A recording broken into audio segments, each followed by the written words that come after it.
I finished a 600-page biography on Elon Musk that covers his life from birth up until 2023. So even though I'm going to talk about like all of his just recent events in the last month because Elon's life is sort of hectic, this book covers a good chunk of it. And even though that this is going to age poorly, kind of like this did, because I read this Elon Musk biography in like early high school. And this stops at like 2015, 2016, 2017. There's some like appendixes that like update the information slightly. But this is super outdated. And I'm sure even though this book gets an even bigger chunk of Elon Musk's life, because Elon Musk is now like over 50 years old and he's getting up there in age, this book will become outdated. Because in just the past month, Elon Musk has helped launch Starship 4, which both the upper stage and the lower stage came back into Earth. And honestly, those autonomous rocket landings back into Earth look so cool, even though this one was over the water. And Elon Musk says that Starship 5, they're going to try to catch it with the Mechazilla arms. That's going to be insane. He just tweeted like a couple days ago, legalize comedy. He got community noted for saying false things about the Apple Intelligence WWDC event. He said that Tesla could become a $25 trillion market cap with Optimus and full self-driving. And he said that there's going to be around 20 billion humanoid robots in the future, and that everyone's going to have their own R2-D2. Yeah, Elon Musk is sort of a crazy guy. And he pokes fun to that at the beginning of his SNL skit. To anyone I've offended, I just want to say I reinvented electric cars and I'm sending people to Mars in a rocket ship. Think I was also going to be a chill, normal dude? And I'll also say, just to recap the things that happened in literally the last month, in like May/June of 2024, he like shot down this Business Insider reporter for kind of being a hater. I'll roll that clip. Hi, Elon. It's Priya Srivastava from Business Insider.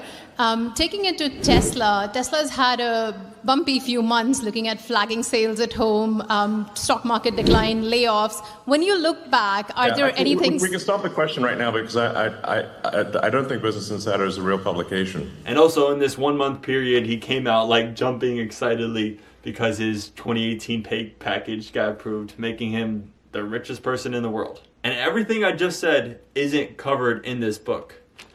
So is someone else going to write a biography on Elon Musk when he eventually gets us to Mars in like 30 years?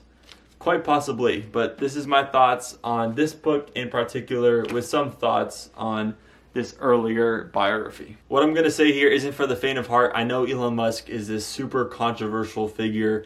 I've met a ton of people who like hate on the dude, whether it's because just in the past month too, I promise this is the last time I'm going to say it, he like turned off your ability to see likes on other people's profile. And even though Amon Ra seems to like it, a lot of people dislike that change, even though I think it's a positive change. Stop the cancel culture and stop the snooping over people's likes. If you want to be able to hide it, you should be able to hide it.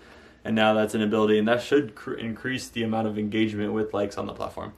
Anyways, yeah, Elon Musk is a controversial figure. I've met many people who say they don't like him for whatever reason. And I mean, I understand reasons why you wouldn't like Elon Musk. Like, he is for sure an abrasive type of leader. He isn't like a Luffy or a Ted Lasso, and who's like hardcore with kindness. He's hardcore and callous. And he has a mentality of just sleeping on the factory floor, pushing everyone to work crazy hours, work on the weekend, work super late at night. He's probably not the best father because he's CEO of like 6 different companies and he has 10 kids. So there's no way he could be a great father to each of those 10 kids. He's been divorced and married multiple times. There's a lot you could say about Elon Musk. He's super political on his own platform X. He bought the whole platform just because he wanted to, and he just wanted to own the playground. And I get it. I can see why you hate on Elon Musk. I mean, he has a daughter, Jenna, who like transitioned from Xavier to Jenna. And Jenna like hates his her dad, and it's kind of upsetting. I mean, it hurts Elon. Like, you see his emotions with that whole situation of your own daughter just betraying you and just saying that, oh, I don't like my dad because he's a rich capitalist who's like CEO of all these companies and who has an abundant amount of money and lives in this super exclusive house in like Austin, Texas. I mean, that like situation forced Elon, not forced because you're on your own human, but it like guilt tripped Elon to like moving into this 2-bedroom house in South Padre, Texas. And yeah, you see that whole issue with Elon. So I understand the Elon hate, but for me, he gives me hope, and he's partly one of the main reasons why I'm studying engineering. One of the quotes in this book early on is that like Elon's like, oh, there's too many lawyers and like doctors and finance people, and we need more engineers. And I agree with that. So I went into engineering, and now I'm probably going to get a degree in engineering, and that's partly because of Elon Musk inspiring me, even though Elon Musk got a degree in physics and economics. So that's a fun fact there. But yeah, the Elon Musk hate, I wouldn't say it's always justified. I think it's a little bit blown off the top sometimes. Like, he isn't homophobic, he isn't transphobic, he truly cares long-term for humanity. Sometimes he makes short-term decisions where you're like, do you really like humanity? Like, just 2 months ago, he like fired the whole entire Tesla supercharger team. And you're like, do you really care about those people? Like, do you care about their families? Like, I get it. But Walter Isaacson wrote the biography on Steve Jobs, and I think Steve Jobs and Elon Musk, they have a lot of similarities. They both were extremely, maybe not showing a lot of empathy with the people they've worked with. They've probably fired and hired a bunch of people, but I'm not the only one that's inspired by Elon Musk. Like, we gotta acknowledge 6 million people applied for Tesla last year. Like, 6 million people. That's a lot of engineers, kind of like me, who want to eventually work for a Elon Musk-based company. And I'll roll a clip of the Robinhood CEO Vlad talking about his inspiration with Elon. What or who is a public CEO currently that you admire and look up to? I mean, I think it's a little bit trite, but I've been saying it for 10 years. Every time I get this question, I pretty much say Elon Musk. Wow. Yeah. And I guarantee you, if you watch the 2006 documentary, Who Killed the Electric Car, that is going to make you just that much more grateful for Elon Musk, because Elon Musk, like, obviously electric cars, they existed. Like the EV1 by GM, it existed before Elon's time in the EV space. We were going to eventually go to Mars, even though we haven't been to the moon since like 1970. So when was that going to happen? I don't know. Elon Musk, and he's aware of this being his like number one skill set, is that he is a tech accelerant. Like, he forces companies to move faster, and he inspires a startup mentality.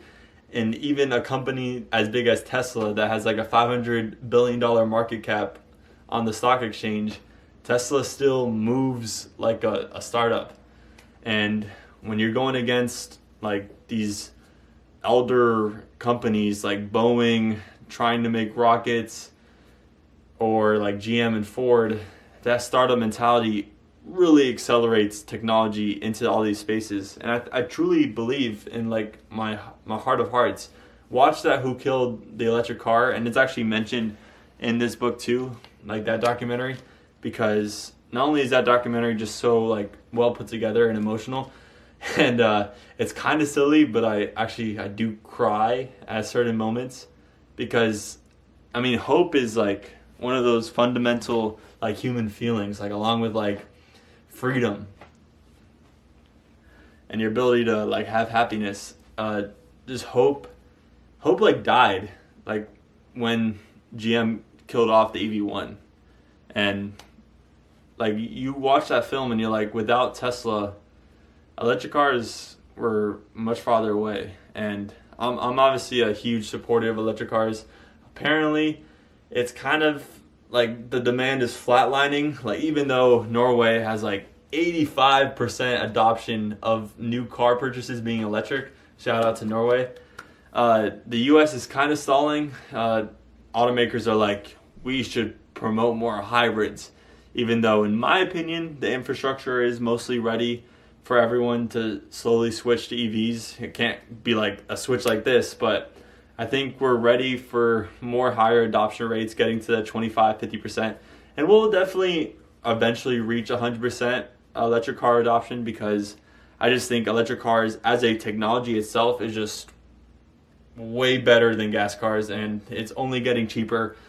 It's only getting better. So if now I think it's better than gas cars already, imagine in 10-20 years when you have even more battery and powertrain development. So yeah, the US is stalling at about 7% with electric car sales. And yeah, I think Elon Musk is a huge accelerant, and we haven't even talked about the book yet. But that is kind of like this video. It's going to be extremely long, and I am just rambling a bunch about my thoughts on Elon Musk, a true visionary, in my opinion. And this is an irrelevant point because we are still not even talking about the book. But at Disney World at Epcot, there's a ride called Spaceship Earth, where you like ride through all of like Earth's like inventions, like the wheel and like writing and all of like the major inventions of humanity. And at like the very last scene is of Steve Jobs in that theater, like making like the Mac, and it ends there. But I truly think that Elon Musk is like should deserve a spot there, whether that's for electric cars, for his reusable rockets. Like literally, like if you look at the amount of payload that is getting to orbit, it has gone exponential with the Falcon 9, and that BFR, the previous name for Starship, it is a big rocket that could carry a bunch of payload, enough so that we could build a whole civilization on Mars, so we could expand human consciousness, because human consciousness is kind of like a little flame in a vast amount of darkness. Okay, I've given you enough background on Elon, about my thoughts about Elon, to clear out any biases. And also just want to clear, I don't think Walter Isaacson is that biased. Like, I think obviously he has a admiration for visionaries, and I think Elon Musk is one of those. So he does talk about Elon in probably like a slightly more positive light than the average person, especially since he saw Steve Jobs and you could kind of connect certain things between the two. Like Steve Jobs was CEO of Pixar and Apple at the same time, and he sees Elon being CEO of all these other companies. He's like, yeah, I see the connection there. So yeah, I'm an Elon fanboy. I guess you could label me that if you want to. But early on, one of my favorite quotes in this book is a quote from Andrew Jackson that Walter Isaacson connects to Elon, and it's that Elon was made for a storm. He's not made for the calm, he's made for the storm.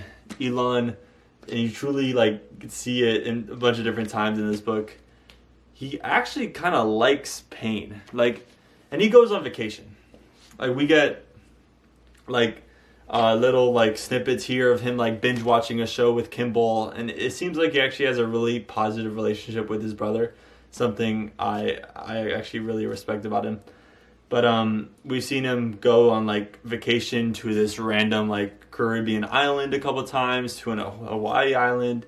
He's mentioned that he's like gone to like Disneyland a couple times in this book. He doesn't really do drugs or drink too much. That is one thing about Elon. And he also doesn't work out that much. Like there's one moment where they say like after he saw his like picture of his blubbery self, he's like, oh, I gotta get on Ozempic. So he gets on Ozempic, and that's a little mention in this book. So the little humanity in Elon. Elon's hardcore for like working and for advancing technology, but is he hardcore for maintaining his physical and mental health? Not so much, because Elon Musk very clearly learned in this book that he loves the pain and loves the drama. And just a personal thought, I actually did not want Elon to buy Twitter/X. Like, I understand the whole freedom of speech is like super important, and even if someone is like tearing you apart, you actually have to allow that speech to happen, because that is the true meaning of free speech. And I love free speech. I mean, I'm making these YouTube videos just to share my little fun thoughts on YouTube. So like, I believe in the First Amendment. Obviously, most people do. But Elon Musk definitely holds it to a high standard. And that's why he bought Twitter, partly. I think also because he was just such a big like user of the platform, one of the largest follower counts on the platform. He's like, I got money, why not own it? Why not let me try and make it better? Let me control certain technology things that I can control, because Elon loves control. That's why he needs to be CEO of all these companies. And he's not CEO of X/Twitter now, because he doesn't really care about that platform that much. But he still has his hands in the technology side of the things. And whenever he wants a feature upgraded, he could just call an engineer and be like, upgrade this, because he loves that social media platform that much. But I actually did not want him to buy it, to spend $40 billion to sell some Tesla shares, to divide his time into a social media platform. Like, I think his time is better well spent with his other companies. But I guess there's all like, they all share certain technologies. Like the stainless steel from the Starship was shared for the Cybertruck. The Boring Company just dug a tunnel underground to help transport Cybertrucks. All the data that Twitter/X is getting uploaded daily is going to help the real world AI that Tesla and XAI is building. Neuralink has a connection because you could now tweet with just your brain thoughts. So there's a bunch of like intertwined technology factors between these Elon Musk companies. Even though they're all separate for now, they could actually technically be driven together with just the mission statement of trying to better human society. And I think that's Elon's like overarching goal. And to talk about a quote from this book, that's actually probably one of my favorite quotes, is that Elon, with his like Asperger syndrome, he looks at things like analytically, and I think I do sometimes. And he's like, how many hours can I spend on the dating world? What is it, like 8-10 hours a week to make like a girlfriend happy? Like, that's literally a quote from this book, and it's like, that is such a Elon engineer type of thinking. I understand it. And I do have to say, like, leading up to the 2015-ish years, a lot of the backstory is shared, but this actually goes way more in depth. Like, Elon Musk enters this like Hunger Games type scenario where he has to like fight for food in South Africa, and that's actually not mentioned at all in this book. But other things are, like that knife thrower where like Elon posed for a knife thrower against like a wooden board, and someone threw like knives at his body. Like, that's mentioned in both of these books. And another one of my favorite Elon Musk growing up stories is that when he rented out a house with the help of a friend and like painted the interior like neon and got like a DJ and started charging people for house parties at that place to get money. I think that's a really cool story. And here are some other Elon childhood stories that I found interesting, other than the one that everyone's heard about, is that he sold a game he coded himself for like $500, and it was in like the newspaper. I think it's called like Ball Star, similar to like those Atari games. Yeah, so Elon was like coding at a young age, kind of one of the signs of his prodigy, and I'm pretty sure like everyone's heard of him like getting pushed down the stairs and being bullied. Like, those are pretty common stories. But some other stories that I like in this book, with the Starship on the back cover and then the Elon Musk factory on the inside, we get to hear about a story that Elon Musk and I think his cousins and his brother, they enter like a D&D competition, and they have to like find out who's the killer, and then Elon just automatically guessed from the beginning that the dungeon master is like the secret killer that they have to find, and Elon's like super like just like going after it consistently, and he's like hard-headed, and he's like, you're it, and then he's like, they're fine, and then he like won like prize money for that. Another story I like is that like Elon really wanted a motorcycle at a super young age, at like the age of 5, which I did not even want anything close to a motorcycle at age 5. I was still playing with Thomas the Train. And one little story that shows his hardcore mentality for pain is that he took the $18 boiler job in between his move from South Africa to Silicon Valley. He stopped at Queen's College in Canada, and he worked the highest paying physical labor job he could.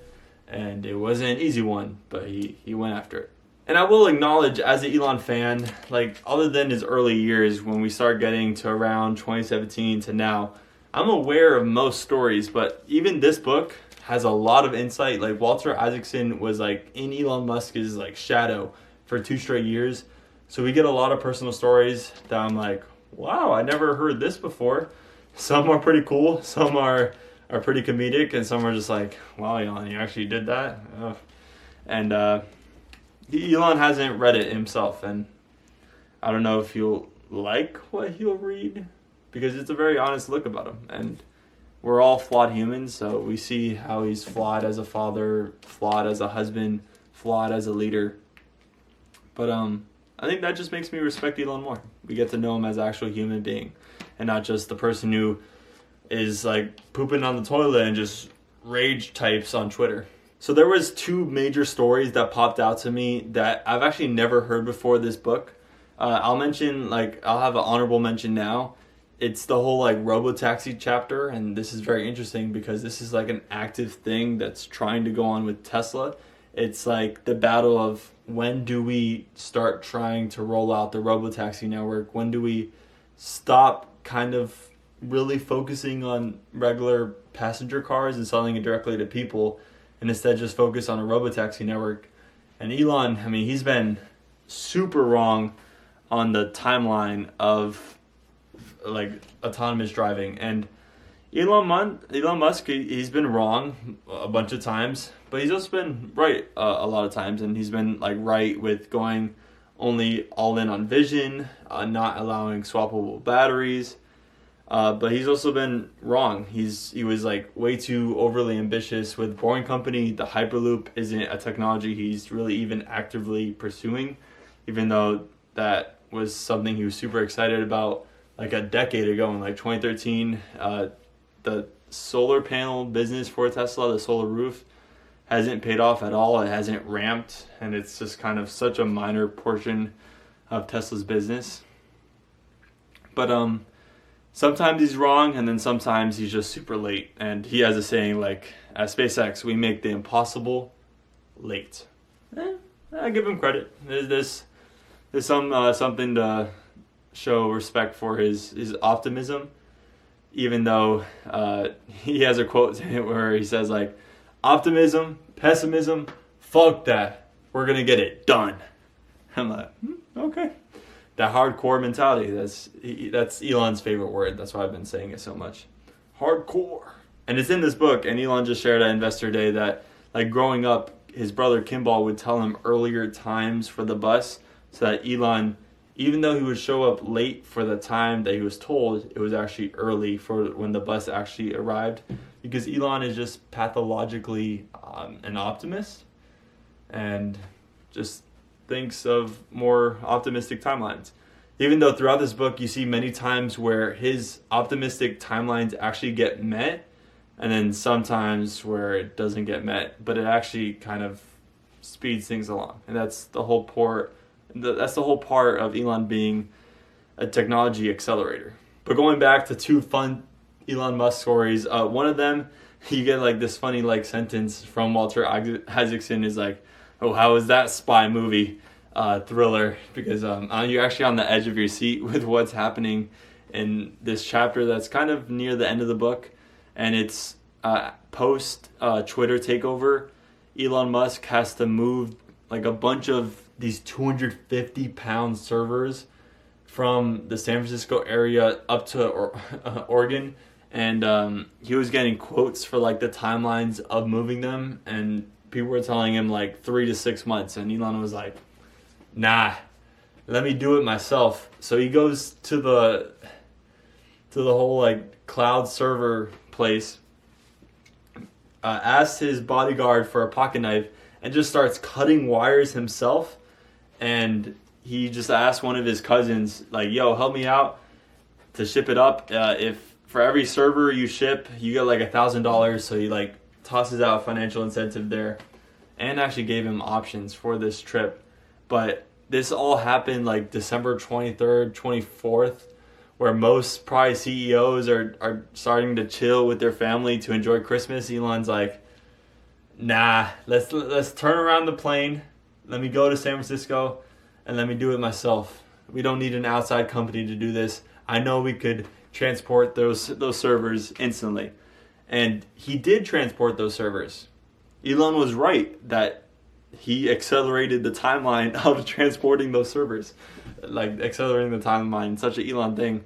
But because he like transported the servers, when he transported the servers, the on the other end, it wasn't set up to get those servers online that fast. I don't know how it works, but apparently Twitter had like a bunch of traffic issues slightly because of it, and Elon Musk regrets trying to pound his head to the pavement and try to rush that timeline so much. Like he says it himself in this book. And that's just like that's such an Elon Musk story where he's not really taking holiday time when most people would take holiday time. He's trying to accelerate a process. And then because he tried to accelerate the process too much, he actually ended up being wrong, and he was like, he should have waited. That's a very Elon Musk type of event.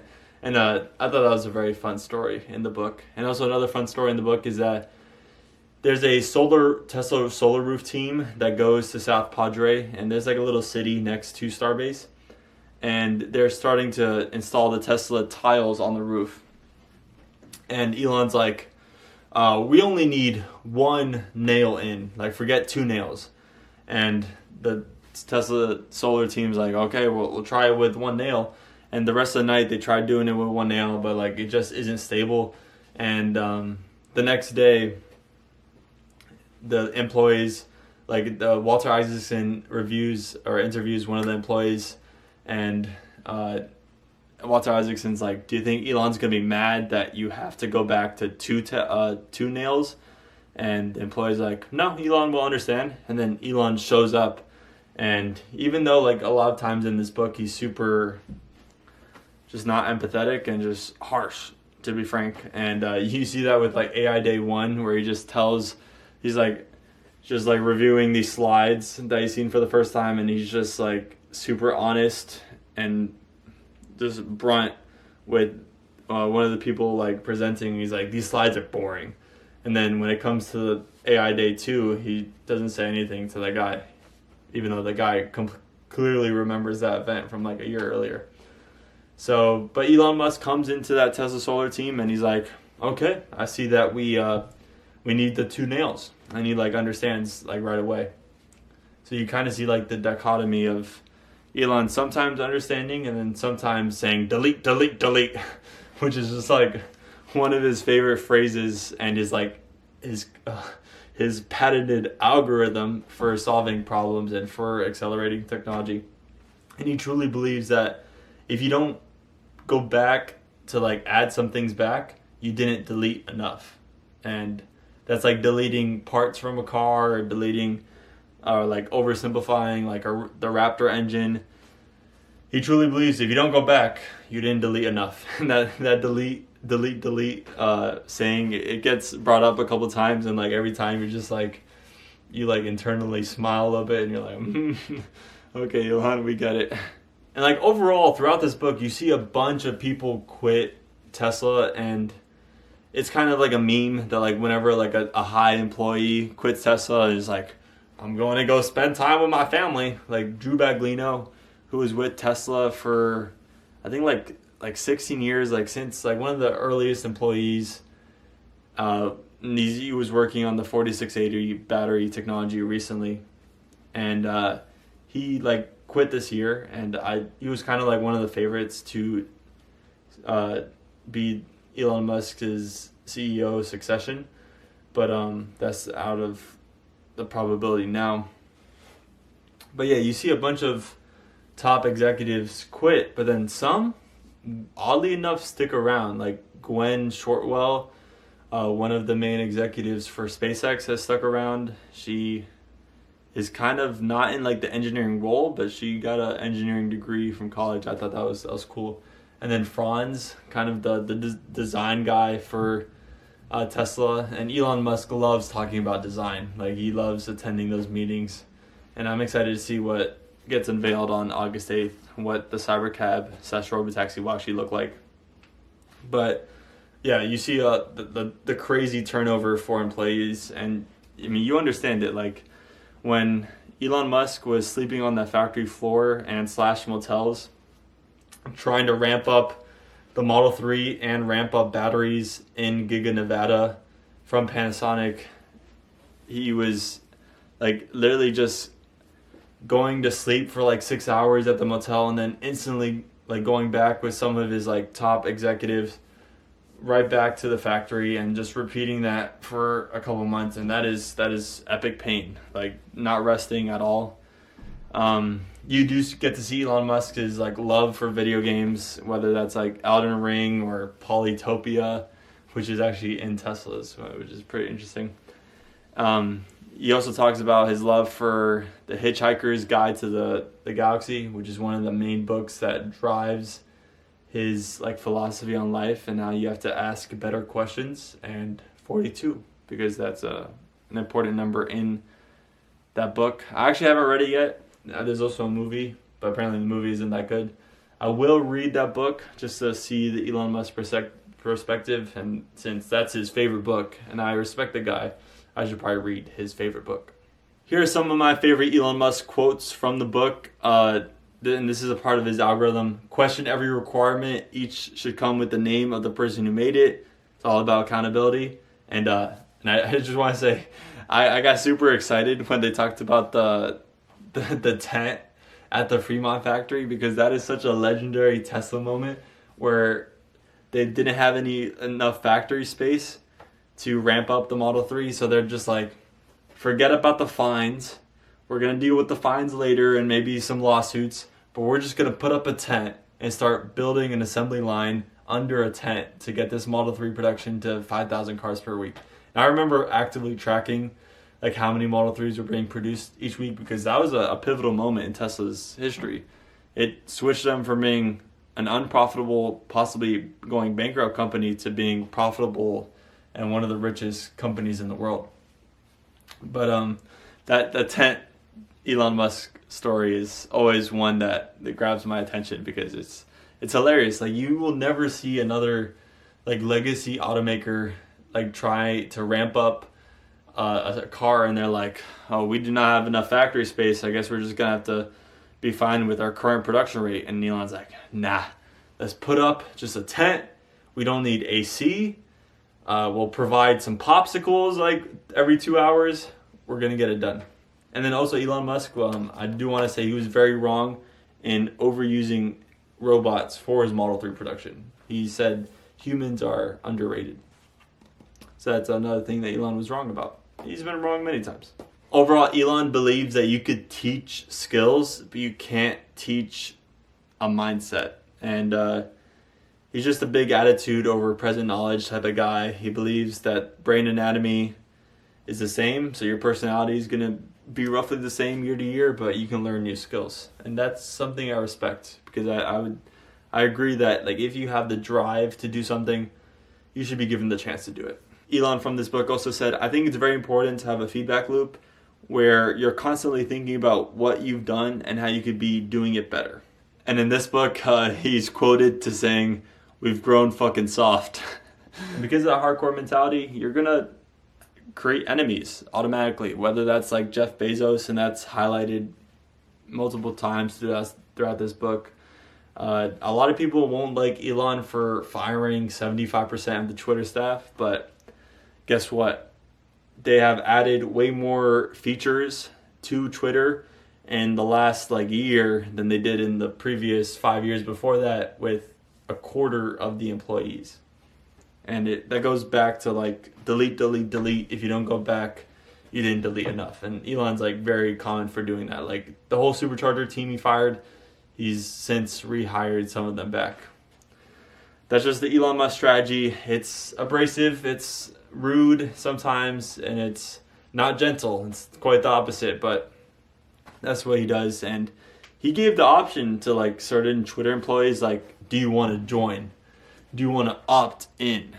Yes or no? And like roughly 69% of the people actually wanted to opt in and work for Elon, which was higher than I would have guessed. But yeah, sometimes people actually choose to fight alongside Elon and go after those crazy mission statements, like SpaceX trying to make life multiplanetary, Tesla trying to accelerate the transition to sustainable energy. Those are noble mission statements. And I do want to say, like, this is very subjective, but I do think Elon's doing a better job with like raising his most recent kids, like X and Y. And X was the name that like got memed of the XAEA12, that whole name with Grimes. I have a lot of respect for Grimes in this book. She's actually like very honest and transparent about her situation with Musk. And Elon Musk has a tumultuous love story, that's for sure. But Elon Musk as a father has the mentality that you should just kind of let them discover things on their own.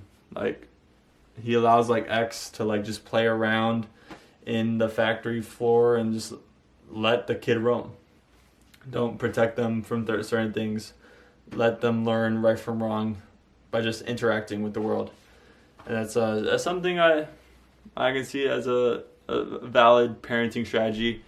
Elon growing up, his father was Elon Musk, and he is just not a good guy. Like, he is definitely part of the reason why Elon Musk just loves to go in the hellhole and just love to like embrace pain, because Elon Musk was just like that torturous of a father. Like, he showed no affection. He cared way more about physical appearance than actually like doing things right. Like on a road trip with Kimball and Elon, Errol like rented this super fancy car, but they would stay at like the worst motels. And Errol has done like illegal business things. Like, I guess he's like kind of a engineer somehow, but he also like illegally did like emerald mining in like a country in Africa. And he was physically abusive and mentally and verbally abusive with his wife, May. May. And they divorced. And Elon Musk also kind of primed is it called priming? One of Elon Musk's like cousins, and started marrying her at at a very young age, and like was starting to hit on her like in her teenage years when he was like 30 years older. So that's a red flag. Yeah, Elon Musk, he was like looking at like Playboy magazines when he was on like a honeymoon with his wife. So Elon Musk, you see many times in this book where like Elon Musk is like asked questions about his father, and he's just like, he just stares blankly for like minutes and just like gets deep in thought. And you can tell like that's a painful part of his past, a dark one for sure. That process is called child grooming, not priming. And Elon Musk is like low-key racist, and that's mentioned times throughout this book. He lies.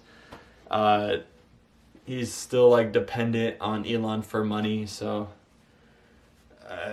just all around like F tier dude. Like, I understand like people are flawed, but this guy just like does not want to learn from his mistakes, and that's to me is like the worst type of human. And I'm one to give more grace than most people to these flawed humans.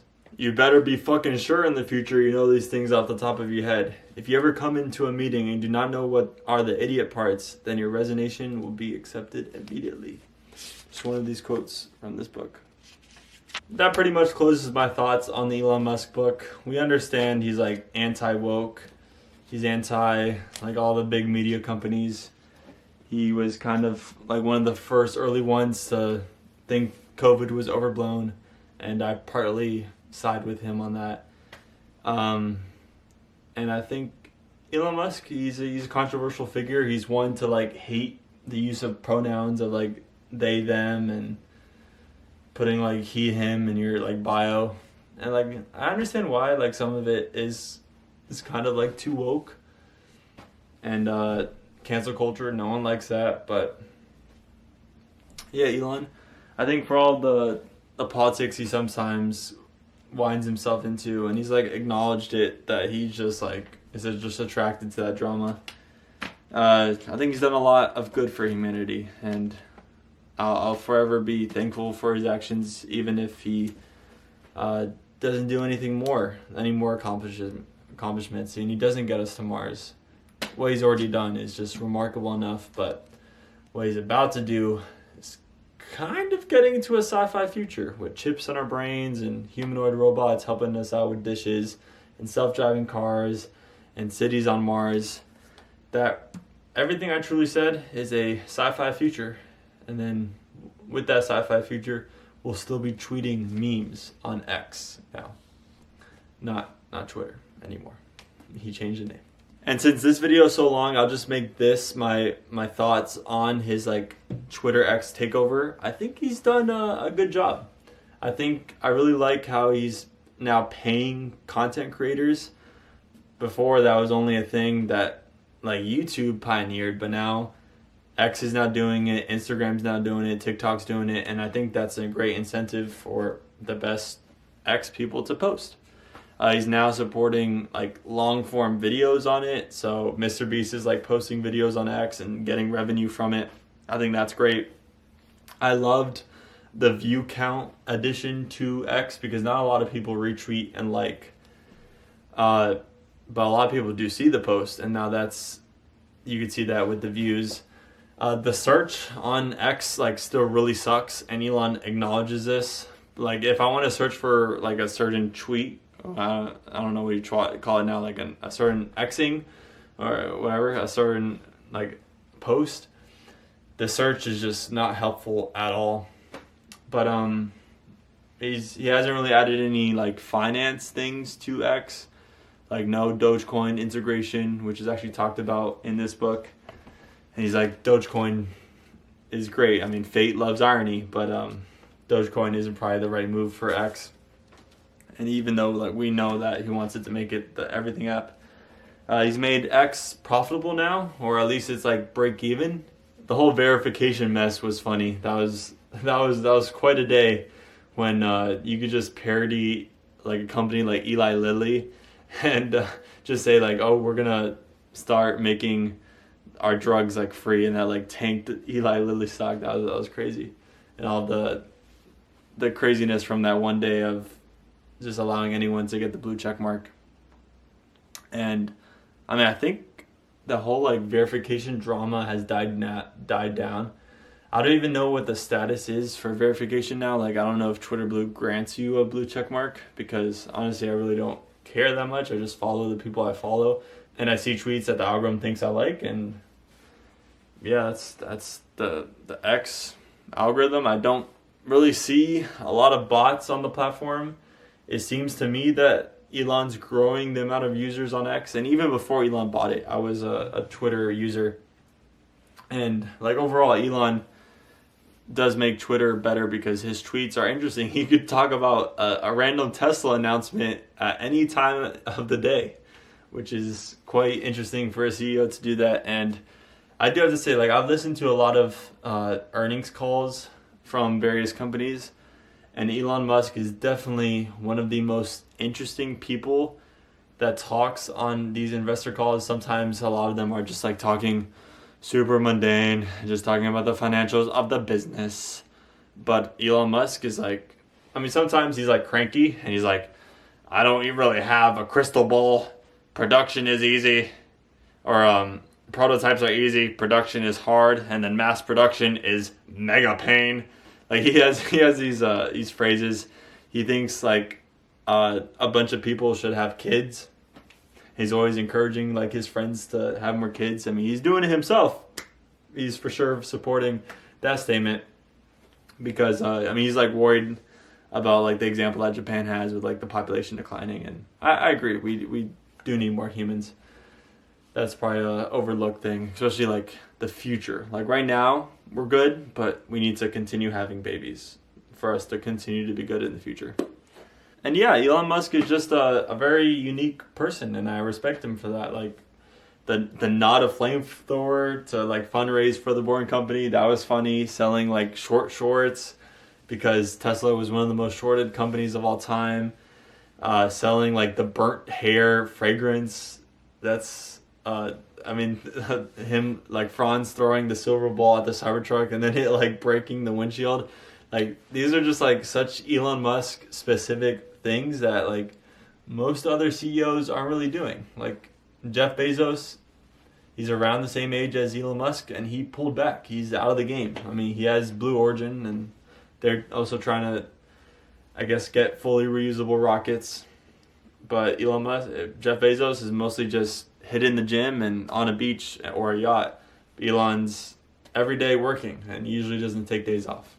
So as much as this thing is kind of pretty cringy, I love the fact that he just went on a podcast and smoked some weed and later kind of got in trouble for it. He loves the 420.69 joke. Like he bought Twitter at $54.20 a share. He one time like was trying to get Tesla to become a private company. He said 420 funding secured, an iconic tweet. But then also sometimes he just rambles on and like posts like a Bill Gates like being pregnant post on Twitter, or he like called when the people were stuck in the Asian cave, like the soccer team I think it was stuck in the cave, and Elon Musk was trying to like build like a submarine for it.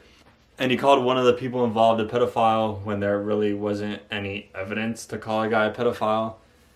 And at least Elon Musk is consistent with his views. Like year to year, even on like a whole bunch of range of topics, he's pretty consistent on his thoughts. He loves wearing black t-shirts and maybe some layering over that. But black t-shirts and jeans, that's his fashion go-to.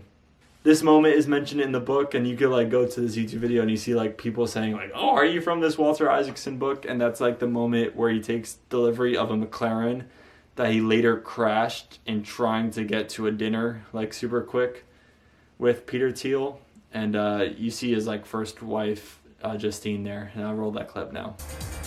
Hi, Elon Musk speaking. I expect to receive a car that I've just bought, which is called the McLaren F1.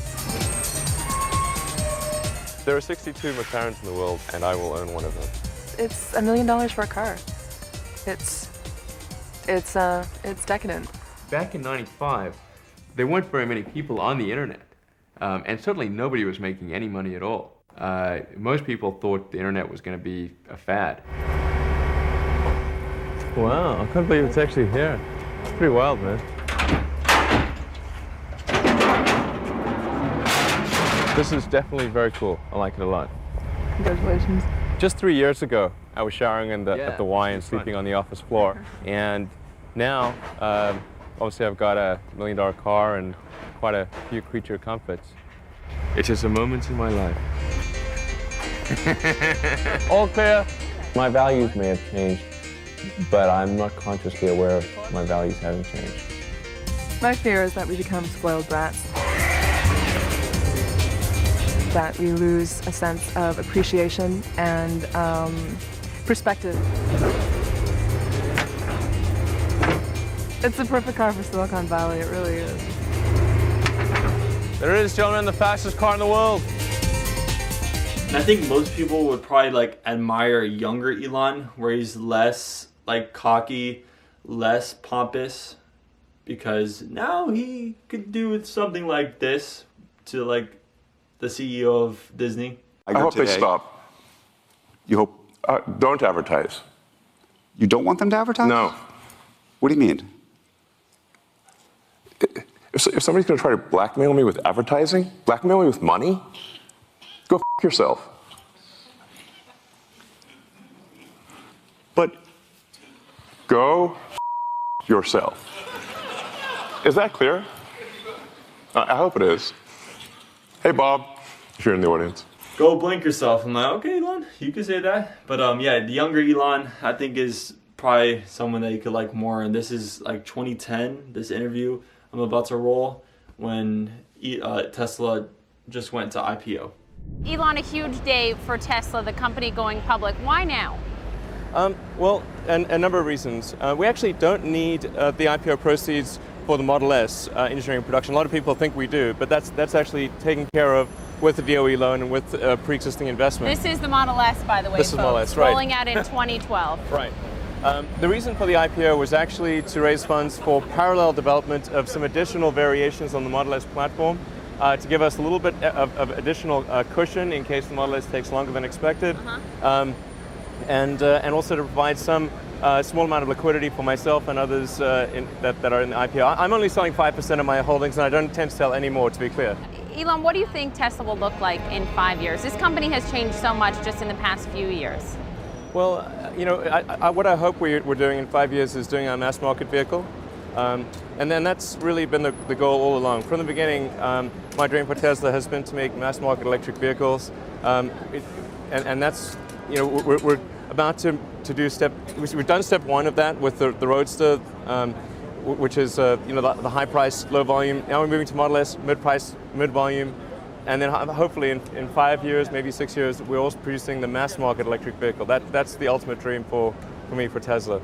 Looking at Tesla, this is a startup company. Like many startup companies, you lose money. The company has lost about $260 million since its inception. Yeah. You're going public. You want the public to invest in Tesla. What can you say to reassure investors that might have questions about the potential profitability here? Well, we do often get that question. The thing that's important to bear in mind is that if Tesla just decided to be a sports car company and sell powertrains to other companies like to Daimler and to Toyota, we would be profitable. That's an important consideration. However, we're choosing not to do that. We're choosing instead to reinvest those profits and raise additional money to increase the production volume and produce the Model S, which is 30 times more production volume, maybe 40 times more production volume than our sports car. And it's just impossible if you're going through that kind of growth to remain profitable as a whole. And these are two clips from like over a decade ago when Elon was talking about making life multiplanetary. He's been late on it. I do think we'll get a Mars landing before 2035, guaranteed. So like before 10 years from now, locked in, we'll get humans on Mars. How much sooner in that time frame? It's hard to know, but here's Elon talking about the stream of human consciousness and the flame in the vast void. I'll roll that now. Our eventual upgrade path is to build the successor to Saturn V, build a super heavy lift vehicle that could be used for setting up a moon base or doing a Mars mission. That would be the holy grail objective. The really big breakthrough that's needed, the fundamental invention that is needed to make life multiplanetary is a fully reusable orbit class rocket system. And this is an extremely difficult thing to achieve. The space shuttle, which is partly reusable, I say partly because the main tank is thrown away every time, and even the parts that are supposed to be reusable are so difficult to reuse or refurbish that the space shuttle costs about 4 times as much per flight as an equivalent expendable vehicle.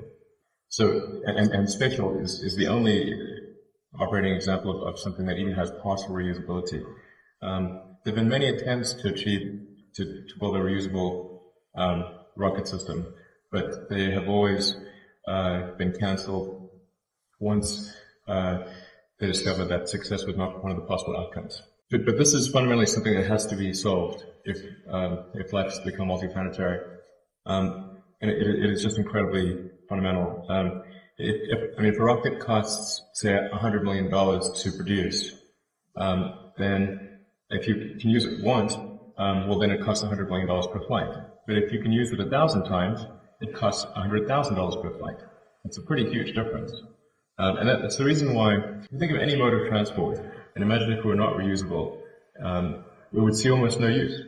Whether it's a bicycle, a horse, plane. I mean, just think you'd have to have 2 horses just for a round trip.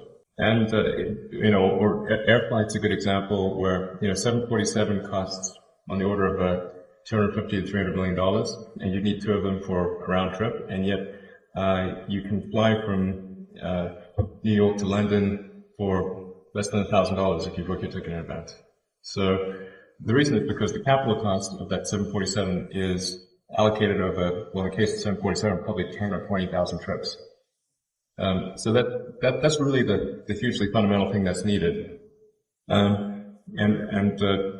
SpaceX, we're hoping to make some progress in that direction. And he's a cool hype montage with Elon and Tesla that was just posted like a month ago. The goal is to give people hope that there is a path to a fully sustainable global economy, that we are on that path, that we are accelerating that path, and that so long as we don't get complacent about it, it will happen. This was really the beginning of the end of the Tesla bubble. I actually think the company could go bust. Tesla's Model Y is the world's best-selling car, beating out Toyota's RAV4 and its Corolla models. Regarding FSD version 12, it's profound. The rate of improvement is rapid. It might be the biggest asset value appreciation in history when you can do unsupervised full self-driving. I mean, that just sounds like a story stock. Autonomous taxis. I mean, can you really balance your checkbook with, sort of pie in the sky predictions like that? If you ask the wrong question, the right answer is impossible. My prediction is that a majority of Tesla's long-term value will be Optimus. And that prediction I'm very confident of. It's very rare a product comes along that is seemingly impossible, that experts said would never be made. And this is one of those times. Finally, the future will look like the future. People say, why'd you make it bulletproof? I'm like, why not? Energy storage deployments, the Megapack in particular, reached an all-time high in Q1, leading to record profitability for the energy business.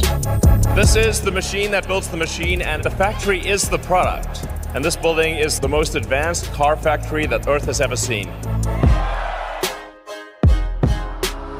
If you value Tesla as an auto company, it's just the wrong framework. If somebody doesn't believe Tesla's going to solve autonomy, I think they should not be an investor in the company. But we will. And we are. And in the age of generative AI, because Elon loves to have his hands in the development process of the latest technology, he just created a whole new generative AI company called XAI. And Elon Musk could really just pull multi-billion-dollar companies out of a hat, which is pretty insane. And he's probably recruiting the top generative AI engineers for XAI. And Elon Musk has the belief that AI really needs to be truth-seeking for it to have the best outcome for humanity in the future.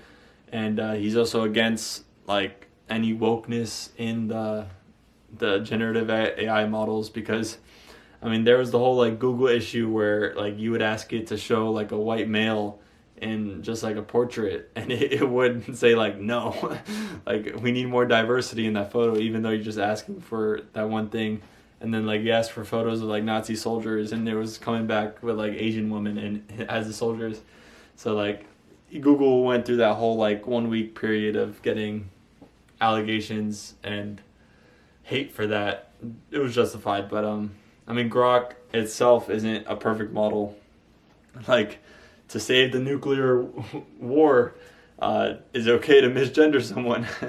And Grok, I guess depending on the user, said yes for one and then no for the other. So, Elon Musk, he has his vision, and sometimes there's loopholes in his values, but He's mostly like always consistent. He's usually, I just think a net benefit for society. And yeah, this was my very long video essay on a very good book on Walter Isaacson, writing about Elon Musk and his life up until 2023. Like one of the last things, like the last chapter in this book is, the last chapter is Starship launch number 1, and that launch only lasted like 3 seconds, didn't make it into orbit. But yeah, one of his last sentences is this: "To the audaciousness and hubris that drive him to attempt epic feats, excuse his bad behavior, his callousness, his recklessness, the times he's an asshole? The answer is no, of course not. One can admire a person's good traits and decry the bad ones. But it's also important to understand how the strands are woven together, sometimes tightly." And later on in the paragraph, one of the last pages, "It was a pleasing concept, an impulse control button that could diffuse Musk's tweets, as well as all of his dark, impulsive actions and demon mode eruptions that leave rubble in his wake. But would a restrained Musk accomplish as much as a Musk unbounded? Is being unfiltered and untethered integral to who he is? Could you get the rockets to orbit or the transition to electric vehicles without accepting all aspects of him, hinged and unhinged? Sometimes great innovators are risk-seeking man-children who resist potty training. They can also be reckless, cringeworthy, sometimes even toxic. They can also be crazy. Crazy enough to think that they can change the world." That's pretty impactful last page. But yeah, the last page is like him talking about verification blue checks on Twitter, Neuralink. The first human trial of Neuralink has been done, and the person loves it. Full self-driving, ChatGPT, SpaceX Dragon, and then the Starship 1 launch. But yeah, great book. I'll probably reread it in the future. But yeah, that's my very long video essay on Elon Musk. Not as long as the 4-hour video essay on the Galactic Star Cruiser. Shout out to that video. That's a very good YouTube video. But yeah, these are just my thoughts on Elon Musk. I could probably talk about Elon for another like 2-3 hours if I needed to. He's a very interesting man who's done a lot of controversial things, good and bad.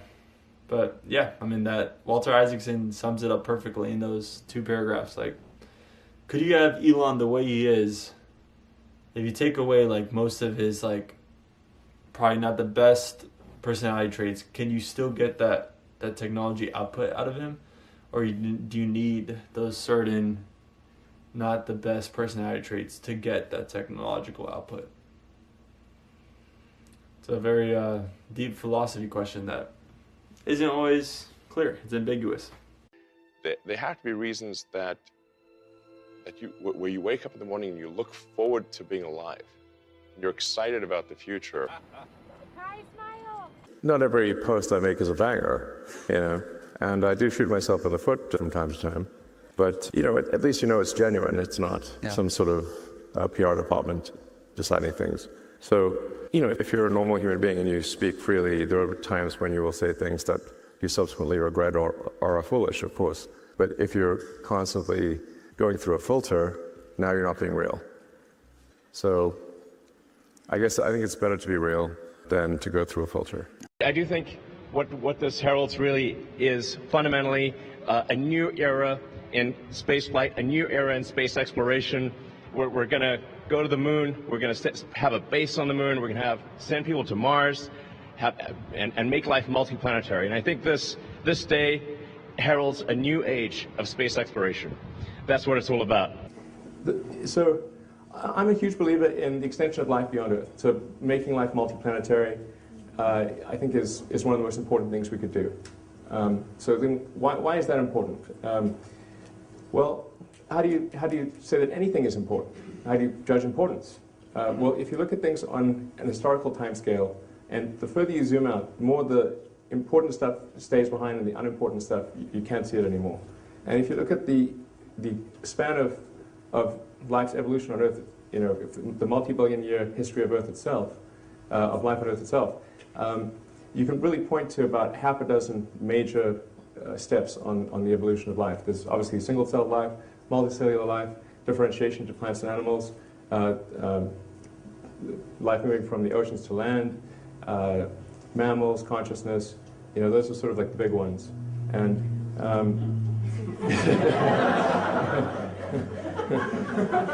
that's why we're here talking. On that scale also would fit, I think, the extension of life to multiple planets, so life becoming multiplanetary. It would be at least as important, if not more important, than life going from the oceans to land. At least oceans to land, you could jump back in the ocean if you got uncomfortable.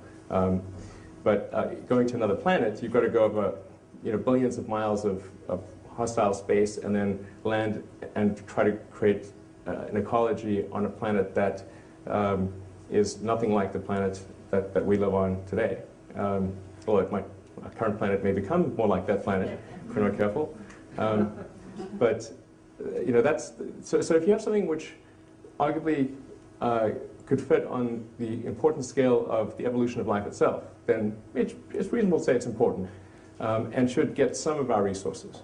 And then you say, well, what is some of our resources? Well, probably less than what we spend on Medicare and more than what we spend on lipstick. You can sort of bracket it. So we spend a lot on lipstick, by the way, which I think is great. But if you said, well, maybe we should spend 0.25% of our economic product on the extension of life to another planet, making life multiplanetary, I think that would be like a reasonable number. And that's several tens of billions. So and I think it could be done for that. But a critical element is having that reusable orbital craft. So that's the fundamental breakthrough that's necessary for us to be able to afford to do it at a price that is going to be palatable to the general public. I do think it's very important that we build the AI in a way that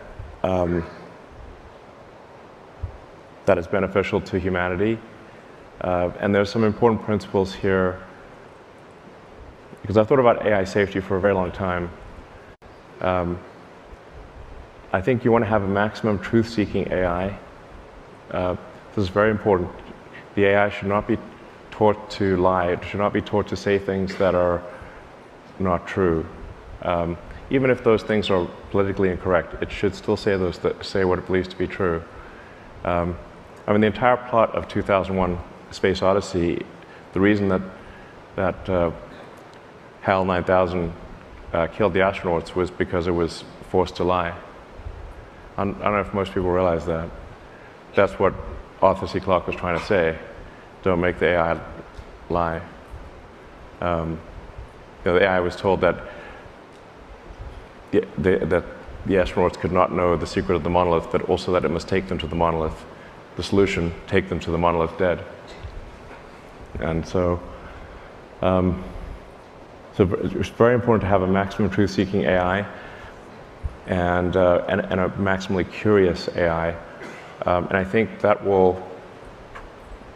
most likely to foster human civilization, because we are much more interesting than a bunch of rocks.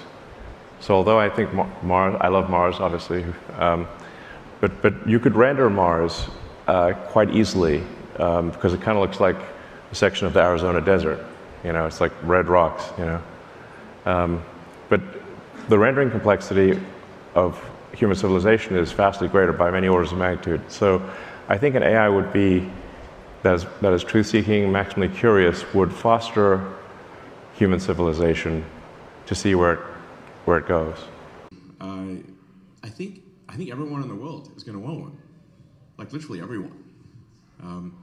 And then there'll be obviously robots in industry making stuff, and so I think the ratio of humanoid robots to humans will probably be at least 2 to 1, something like that. 1 to 1 for sure. So which means like somewhere on the order of 10 billion humanoid robots. Unless you consider that our reality might be a video game, and we're all just computer simulations being played by a teenager in another planet. That's Yeah. great, Elon. Well, break a leg tonight. I love you very much. I love you too, Mom.